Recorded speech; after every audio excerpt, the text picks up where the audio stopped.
Alright, welcome back to Ways of the World, Chapter 4, Culture and Religion in Eurasia, North Africa. And we're going to start with China and the search for order. So here's China's cultural traditions painting. In this idealized painting attributed to the Chinese artist Wang Chuku, the Chinese teacher Confucius presents a baby Buddha to the Taoist master Lao Tzu.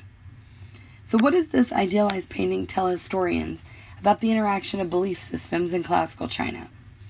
Well, the image illustrates the assimilation of a major Indian religion, Buddhism, into China, suggesting that the two Chinese traditions of Confucianism and Taoism saw this third belief system as complementary to their values, and that the three peacefully coexisted.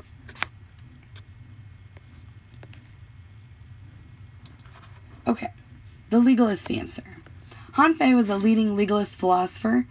His principles included strict rules, and those were clearly defined and strictly enforced, and that was the answer to social disorder. However, it's a very pessimistic view of human nature, and only the state can act in people's long-term interest. There's a promotion of farmers and soldiers who perform the only essential functions in society. And legalism inspired the Qin dynasty's reunification of China.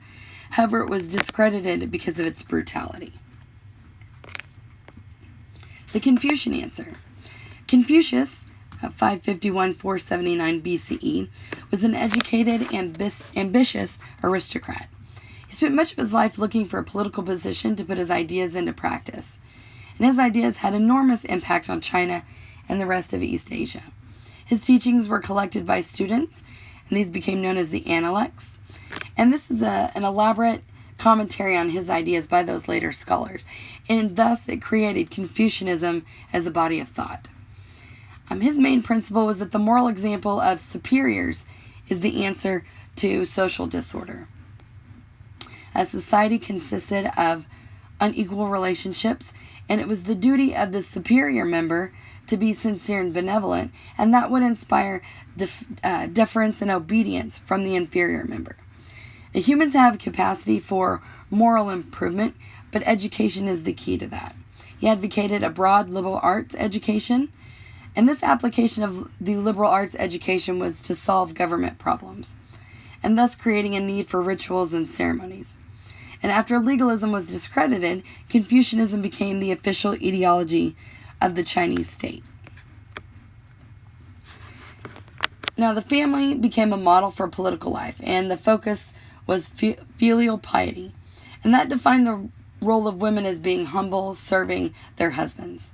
The woman writer Ban Zhou, 45-116 CE, wrote Lessons for Women. Confucian virtues for the ideal men contained in the paired concepts of Wen and Wu. Wen was the refined qualities of rationality and scholarship, and literary and artistic abilities, and Wu was more about physical and martial achievements, and Wen was considered to be superior to Wu. This emphasized the great importance of history. The ideal good society was from a past golden age, and quote-unquote superior men had outstanding moral character and intellect, not just aristocrats, and that created expectations for government. Emperors were to keep taxes low, give justice, and provide needs for people. Confucianism was non-religious in character. The emphasis was on a practical application of solutions, and it focused on what's going on currently in the world. It did not deny the existence of gods and spirits, but the educated elite had little to do with them. All right, filial piety. The long-enduring social order that Confucius advocated began at home with unquestioning obedience and the utmost respect for parents and other senior members of the family. This Qin dynasty woodcut illustrates the proper filial relationship between father and son in a variety of circumstances.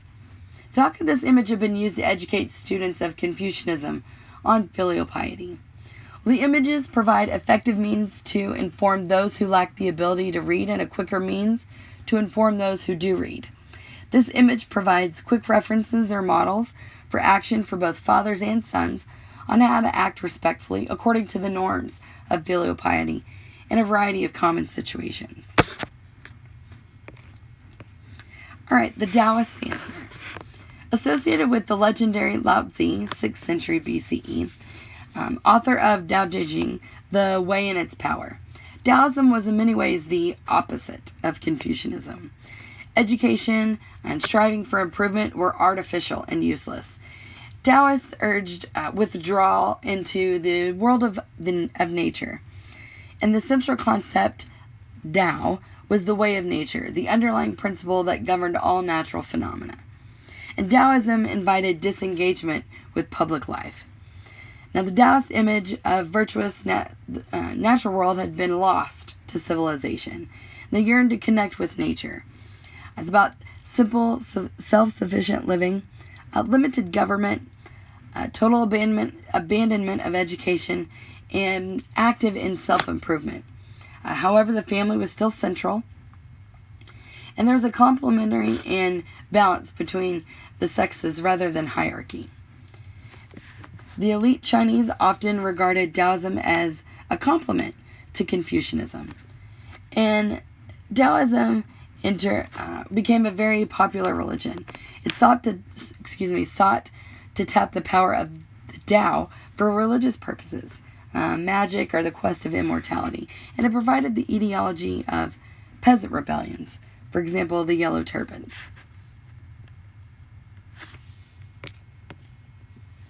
Alright, Chinese landscape painting. This focused largely on mountains and water. Chinese landscape paintings were much influenced by the Taoist search for harmony with nature. Thus, human figures and buildings were usually eclipsed by towering peaks, waterfalls, clouds, mists, and trees. This 13th century ink-on-silk painting illustrates that sensibility.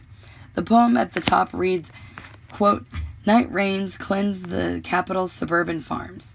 Morning sun brightens the emperor's city. People work happily in a good year. Dancing and singing, they cross the path in the field." Alright, the Yin and Yang symbol. Such an outlook was facilitated by the ancient Chinese concept of Yin and Yang, which expressed a belief in the unity of opposites. Now, how does the Yin and Yang symbol reflect Chinese attitudes towards differing philosophies? What does Yin and Yang symbol tell us about Chinese attitudes toward gender roles? The symbol represents the unity of opposites, i.e., how seemingly contradictory concepts mutually reinforce each other. Thus, in this instance, one can advocate two seemingly contradictory concepts like Taoism and Confucianism by, for example, embracing Confucianism at work but embracing a Taoist outlook at home. And the unity of opposites also applies to genders. Though seen as distinct or contradictory, male and female both work together to complete the whole, both in terms of the family and society at large. This interpretation is especially prominent in Taoism, where balance between the sexes was emphasized.